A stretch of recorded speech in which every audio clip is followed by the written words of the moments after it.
As host Howie Kurtz and Wall Street Journal editorial board member Bill McGurn, who is, of course, a Fox News contributor. Bill, on President Biden's part, wishful thinking, completely delusional, anything else? Yeah, I think it shows why he never should have run. He has his argument is I'm the only man that ever defeated Trump. But the problem that the Democrats had then, people were seeing Biden through the lens of the June 27th debate when he looked totally confused and out of it and incoherent. There's no way Joe Biden would have won. But I think he feels vindicated, or at least that he has his revenge. They got what they wanted. They replaced him, and the replacement still lost the election. What no one on both sides of this, on either side of this debate, is addressing are the Biden policies that guaranteed the Democratic defeat. Right. And Howie, it was interesting on the cognitive decline, hearing a leading CBS journalist saying that it was a thoroughly undercovered story and the media made a big mistake in not focusing more on it. Listen here to Jan Crawford from CBS. Undercovered, underreported.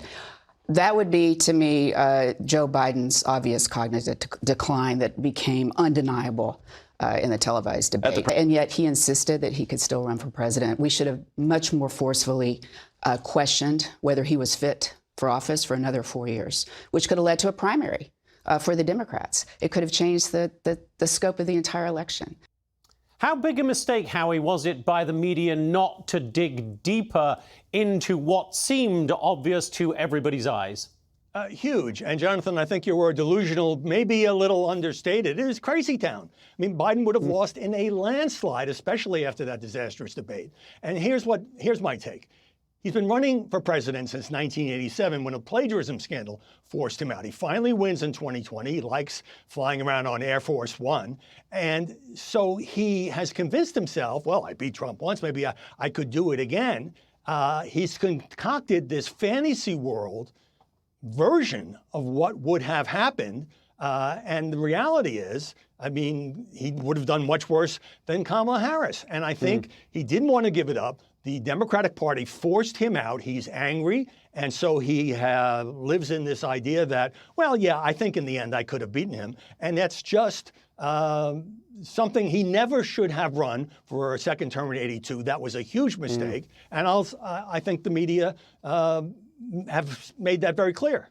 And Bill, if he's saying I could have won, isn't he very much implicitly criticizing his own vice president? Yes, and everyone else. Look, I'm not a fan of Joe Biden, but I have some sympathy because the people who are now saying the Democrats' only problem was that Biden didn't get out early enough, they're the same people like Nancy Pelosi who are assuring us that he's sharp as a tack. There was nothing wrong with him and he should run. Now they've changed their minds because they were publicly exposed during the debate when people could see for themselves Joe Biden shouldn't run for president.